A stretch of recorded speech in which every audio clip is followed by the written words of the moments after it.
오늘 본문 우리 요한복음 우리 14장 우리 1절에서 6절 말씀 중심으로 근심과 믿음의 상관관계라는 제목으로 우리 함께 은혜를 나누기를 소원합니다. 저와 우리 이장로님과 같이 수년 전에 몽골에 방문한 적이 있습니다. 아마 토요일로 기억이 되는데 몽골의 시장을 좀 구경하고 싶어서 이렇게 돌아다녔습니다. 저는 그 시장 바닥에 어떤 과일과 채소가 있는가 거기는 별로 관심이 없고 지나다니는 사람들의 표정이 얼마나 밝은가 어두운가 거기에 저는 관심이 많았습니다. 한결같이 참 어두운 표정입니다. 몽골 우리 수도에서부터도 이렇게 한참 버스로는 2박 3일 가야 되는 깡촌이거든요. 정말 그들의 이 표정을 보면서 참 너무 어둡다. 근심 걱정이 얼굴에 꽉 찼다. 그리고 그 다음 날 주일에 몽골의 옵스 장로교회에 이렇게 예배를 드릴 때에 우리 성도의 표정을 보니까 제가 서울에 온 줄 알았습니다. 저희 교회 성도님들이 앞에 있는 줄 알았습니다.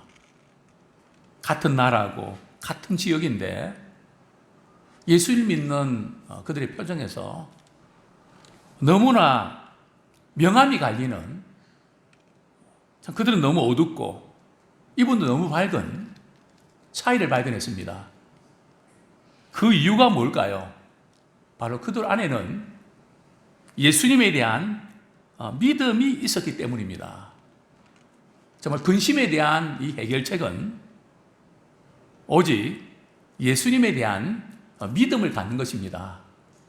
저도 목회를 오랫동안 하면서 우리 성도들 가운데 신앙생활도 오래 하고 기도도 많이 하고 또 봉사도 열심히 하는 분들 가운데 표정이 여전히 어두운 분들을 발견합니다. 물론 그 중에는 생긴 그 얼굴 자체가 그래서 그런 분도 있지만 우리 영적 존재이기 때문에 얼굴 표정이 어떠든지 간에 심령의 은혜를 받고 마음이 기쁘면 표정은 밝아지게 되어 있습니다. 얼굴 모습은 그대로지만 그 빛이 다른 겁니다. 얼굴에도 촉수가 있다는 거 아십니까? 밝기가 있다는 거죠. 자, 믿음을 가졌다고 하지만 밝지 못한 분들, 또 어떤 분들은 근심이 유난히 많은 분들이 있습니다.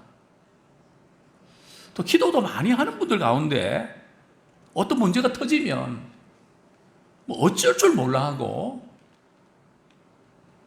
근심에 사로잡혀서 죽을 지경이라는 말을 많이 하곤 합니다. 정말 그분이 믿음이 좋은 걸까요? 오늘 본문에서 우리 예수님께서는 제자들에게 이렇게 말씀하십니다. 너희는 마음에 근심하지 말라. 하나님을 믿으니 또 나를 믿으라. 지금 예수님은 어떤 심정일까요? 가룟유다의 배신으로 인해서 마음이 괴로우십니다. 또 몇 시간 후에 체포당하고 십자가 지실 것을 생각하면서 마음이 혼란스럽습니다. 사람이 이렇게 너무 힘들고 어려우면 다른 사람을 배려하고 걱정한다는 게 쉽지 않습니다. 여유가 없습니다. 정말 예수님은 이런 상황 속에서 본인 문제만 해도 너무 엄청나고 너무 힘든 그런 상황 속에서 어떻게 제자들을 위로하고 격려할 수 있을까? 저는 복음서를 보면서 저 자신의 목회 현장을 봅니다. 넌 저 자신의 근심, 걱정으로 인해서 돌아봐야 될 부분들 돌아보지 못하고 놓칠 때가 얼마나 많니? 예수님은 한 번도 놓치신 적이 없으신데 뭐 십자가 위에서까지 강도에게까지 한 번도 놓치지 않으셨습니다. 짜증 부리도 않으시고요. 귀찮다고도 말씀하지 않으시고요. 그 한 영혼을 구원하시기 위해서 끝까지 십자가를 지셨던 것을 보게 됩니다. 그런데 예수님께서는 근심에 사로잡혀 있는 제자들에게 너희는 마음에 근심하지 마라. 제자들이 왜 근심했을까요? 왜냐하면 예수님께서 고난당하신다고 하시니까, 십자가에 돌아가신다고 말씀하시니까, 예수님이 돌아가시면 제자들은 어떻게 됩니까? 예수님 따라다니면서 뭔가 예수님을 통해서 많은 유익을 얻고 힘도 얻고 내 삶의 진정한 목적을 발견하기 원했는데, 근데 예수님께서 제자들 곁을 떠나시겠다는 겁니다. 제자들은 나름대로 기대가 있었을 것입니다. 그 기대가 꺾여버렸죠. 또 제자들은 무엇 때문에 근심했을까요? 이제 예수님이 십자가에 못 박히시면, 우리 떠나시면 우리 홀로 두고 가실 텐데 우리는 그러면 어떻게 살아가냐? 밀려오는 고독이라 할까요? 다 버리고 주님을 쫓았는데 이제 우리가 무슨 낙으로 살아갈 수 있을까? 그것 때문에 그들은 근심하지 않을 수 없었습니다. 또 무엇보다도 제자들은 예수님의 말씀에 대해서 영적으로 무지했습니다. 예수님 왜 십자가를 지셔야 되는지, 왜 우리를 떠나셔야 되는지 그 이유를 알 수 없었습니다. 영적으로 무지하면, 말씀에 무지하면 근심이 많아질 수밖에 없습니다. 그래서 믿음과 근심은 반비례합니다. 근심이 많은 사람은 믿음이 적고요, 믿음이 강한 사람은 근심이 적어질 수밖에 없습니다. 항상 이 상관관계가 있는데요.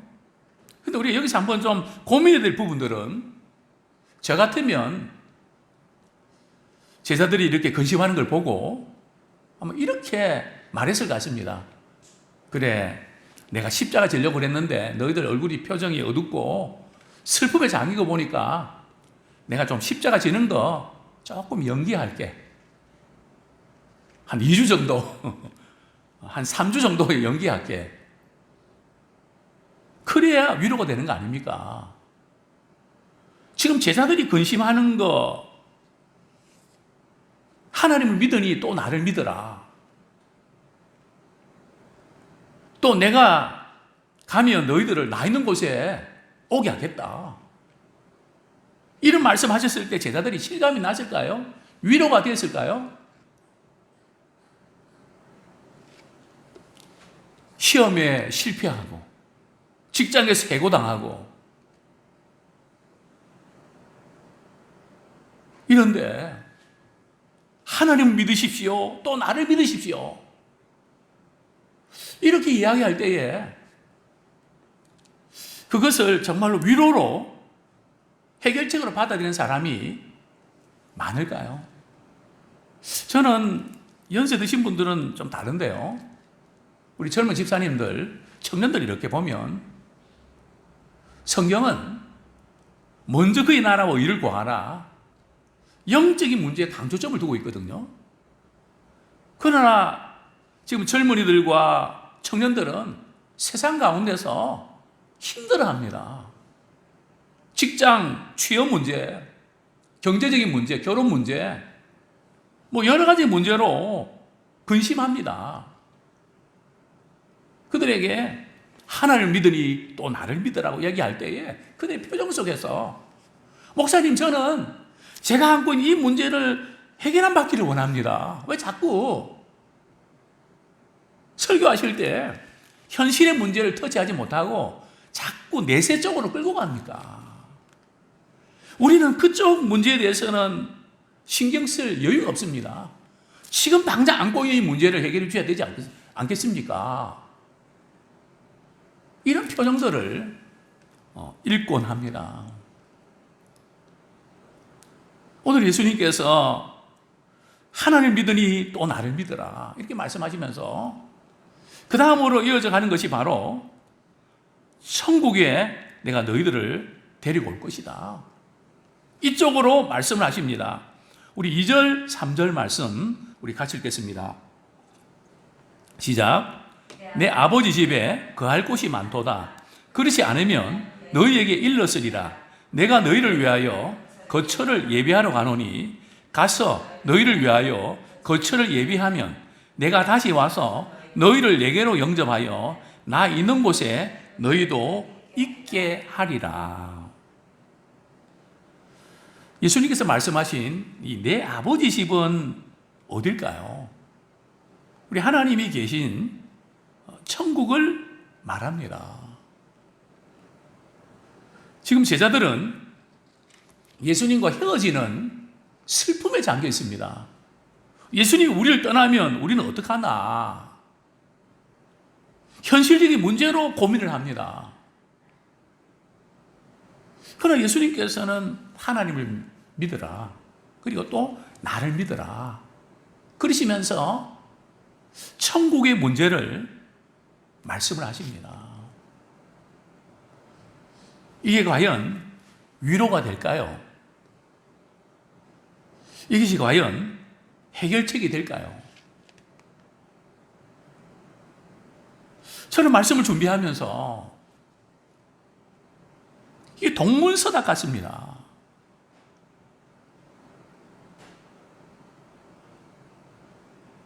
현실적인 문제를 해결해 주시지 아니하시고 왜 자꾸 내세, 미래에 되어질 일들로 자꾸 도피처를 찾는 것 같은, 그래서 괴리가 있고, 그래서 성경은 우리 삶에 근본적인 해결책이 못 되고 그냥 위로받고 격려받는, 뭐 천국이 있으면 좋지 뭐 이 정도. 지금 제자들이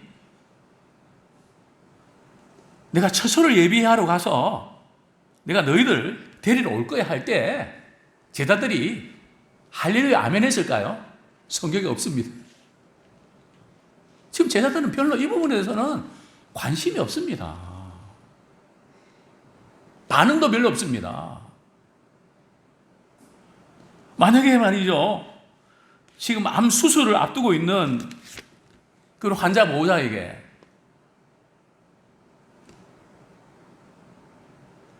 괜찮습니다.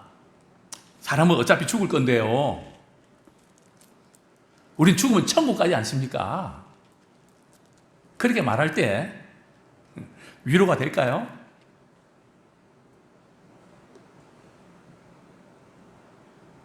근데 예수님께서 그렇게 말씀하셨단 말이죠. 위로가 되니까 그렇게 말씀하신 거거든요. 굉장히 중요한 포인트를 우리는 발견하게 됩니다. 우리가 근심의 문제를 우리가 해결하려고 할 때에 우리는 근심 그 자체에 우리는 빠지지 않아야 됩니다. 왜 그런가 하면 우리 이 세상에는 근심된 일이 많습니다.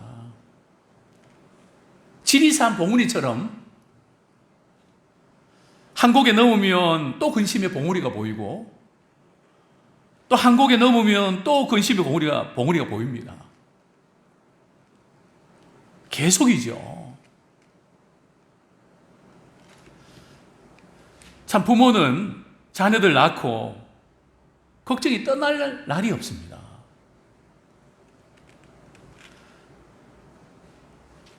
정말 이 세상에 근심된 일이 많은데요.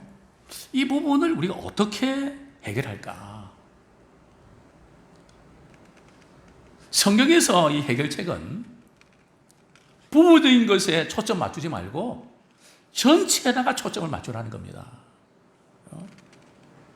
즉 부부적이라는 것은 제자들 입장에서는 예수님이 떠나는 거, 십자가에 못 박히시는 거, 그래서 그들이 홀로 되는 거, 그래서 그들은 슬픈 겁니다. 걱정이 되는 겁니다. 그러나 예수님은 전체를 보십니다. 어떻게 해요? 예수님이 여러 번 말씀하셨습니다. 내가 너희들과 함께 있는 것보다 너희를 떠나는 것이 너희에게 유익이다. 제자들이 이해를 못했습니다. 아니요, 같이 있는 것이 유익인데요. 아니야, 내가 떠나는 게 유익이야. 떠나면 보혜사 성령님 오셔서 우리가 믿는 자에게는 영원토록 우리 가운데서 내주하셔. 그래서 내가 떠나는 게 너에게 유익이야. 이렇게 말씀하셨던 겁니다. 그러나 제자들은 그 사실을 잘 이해를 못했습니다. 그래서 지나고 보면, 오늘 우리 시점에서 이렇게 보면 우리는 그것이 이해가 됩니다. 그래서 우리는 근심에 사로잡힐 때에 그 근심의 문제에 빠지지 않기 원합니다. 성경이 이렇게 말씀합니다. 세상 근심은 어디에 이른다고요? 사망에 이른다고 하셨습니다. 그러나 하나님의 뜻대로 하는 근심은 우리로 하여금 우리 자신을 돌아보고 회개에 이르게 해서 결국은 우리를 구원하게 하십니다. 그러니까 문제는 우리 근심된 일이 생길 때에 그 문제만을 생각하지 말고 그 문제를 통해서 하나님이 우리에게 주시는 교훈을 발견하기 원합니다. 우리 코로나 사태도 마찬가지 아닙니까? 참 오랜 시간 동안에 많은 분들이 어려움을 겪고 또 우리 자영업자들이 너무 많이 힘들어하는 것을 보게 됩니다. 뭐 손님이 많이 뭡니까? 해고당하고 여러 가지 어려움을 겪고, 그래서 이 코로나가 언제 빨리 끝나느냐. 물론 우리 모두는 코로나가 빨리 끝났으면 좋겠습니다. 그러나 믿음의 사람들은 그렇게만 생각하지 않고요, 우리 하나님께서 이 코로나를 통해서 전 세계적으로 주시는 교훈이 뭘까? 분명히 하나님께서 이 고난을 통해서도 합력하여 선을 이루게 하십니다. 우리는 항상 그걸 붙잡고 있거든요.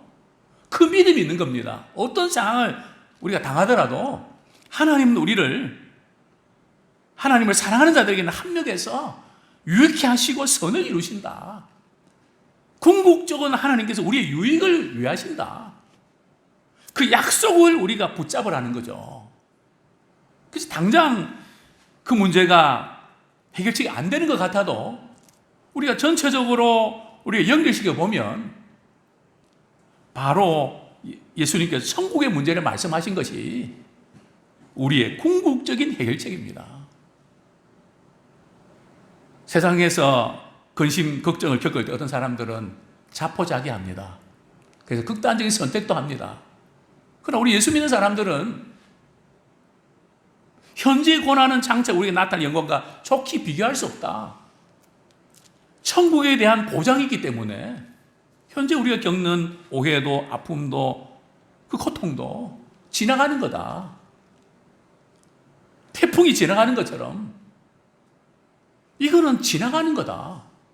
그리고 우리 믿음의 사람들은 우리 태풍이 와도 그것을 해석이 하는 게 다릅니다. 이전에 봤던 활이라는 영화, 거기 보면 조선의 최고의 이렇게 궁수가 있었죠. 활을 잘 쏘는 사람이 있었는데 이렇게 말합니다. 유명한 궁수는 바람을 계산하는 것이 아니라 극복한다. 이 바람이, 이 어려움과 고통이 언제 지나가는가, 그걸 계산하는 것이 아니라 그것을 극복하는, 거기에 초점 맞춘다는 거죠. 즉 우리는 하나님의 뜻 가운데서 지금의 상황도 해석하고 믿음으로 극복하는 우리가 되길 원합니다. 우리가 천국에 대한 이 소망, 이 전체 속에서 현재를 바라볼 때에 우리는 세상을 이길 수 있는 믿음을 갖게 됩니다. 근심을 극복할 수 있는 지혜를 얻게 됩니다. 그런데 오늘 본문에 보면 이런 말씀이 나옵니다. 2절에 보면 내 아버지 거할 곳이 많도다. 그렇지 않으면 너희에게 이르으리라. 내가 너희를 위하여 거처를 예배하러 가노니. 저기 보면 그렇지 아니하면 너희에게 이르으리라. 이 말씀이 참 번역이 이해가 잘 안 되는 부분입니다. 천국에 거할 처수가 많다. 만약 그렇게 많지 않다면 내가 왜 이런 말을 하겠냐, 이런 뜻이거든요.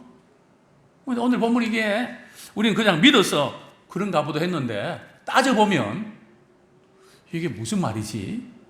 고민을 하게 되죠.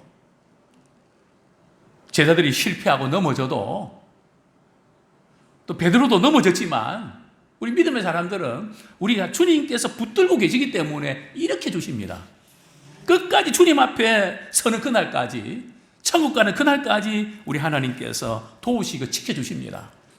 우리 그 약속을 믿는 것이 근심을 이기는 유일한 해결책인 줄 믿습니다.